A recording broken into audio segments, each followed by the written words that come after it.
আসসালামু আলাইকুম রহমতুল্লাহি ওয়া বারাকাতুহু। ভিউয়ার্স, আপনারা দেখতে পাচ্ছেন সামনে একটা কুল গাছ, আর কুল গাছটা আমি টব থেকে বের করে নিয়েছি। তখন সেপ্টেম্বর মাসে কি খাবার দিবেন এবং কি করে রিপোর্ট করবেন সেই নিয়ে আজকে আমার ভিডিও। তো আপনারা দেখতে থাকুন কীভাবে আমি রিপোর্ট করছি।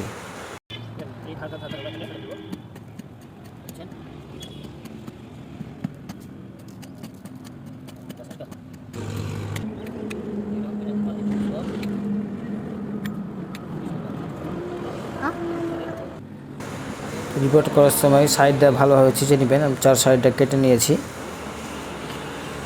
এবার নিচে সাইডটা কাটছি।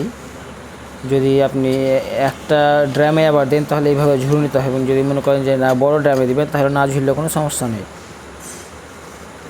এখানে দেখতে পাচ্ছেন এই 20 লিটারের বালতিতে ছিল আমার, যেহেতু এটা 3-4 বছর হয়ে গেল, যার কারণে আমি একটা বড় 25 লিটারের ড্রামে দিচ্ছি।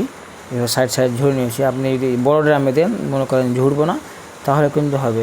এইভাবে রিপোর্ট করে নিতে পারেন, বা যদি চেঞ্জ করব মনে না করেন তাহলে সাইড 6 ইঞ্চি ডিপ করে মাটি তুলে নিয়ে আবার নতুন মাটি ভরে দিলে কিন্তু হবে। সেই মিশ্র জৈব সার দিয়ে আবার ভট করে দেবেন 6 ইঞ্চিতে, তাহলে কিন্তু হয়ে যাবে। তখন আমি এখানে সাইডে আবার মাটি দিয়ে দেবো। তো মাটিটা আমি ভরে নিচ্ছি। এটা সেই মাটি, যে জৈব পদ্ধতিতে যে মাটি তৈরি আমার চ্যানেলে ভিডিও রয়েছে, সেই প্রসেসে মাটি তৈরি, সেই মাটিগুলো এখন আমি ভরে নিচ্ছি। সাইডে ভালোভাবে খুঁচে ভরে নেবেন যাতে ফাঁপা জায়গা না থাকে।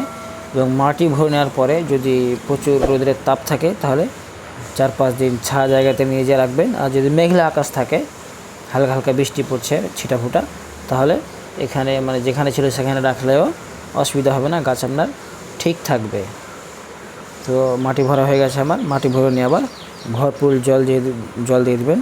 এবং এই মুহূর্তে যে ছোটোখাটো ডালপালা রয়েছে বা বেশি লম্বা হয়ে বেড়ে গেছে, সেই ডালগুলো ছাঁটাই করে দেবেন। তাহলে সামনের মাসেই আবার যে ভালো মোটা ডাল বের হবে, সেগুলোতে কিন্তু ভালো ফলন পাবেন আপনি সামনে।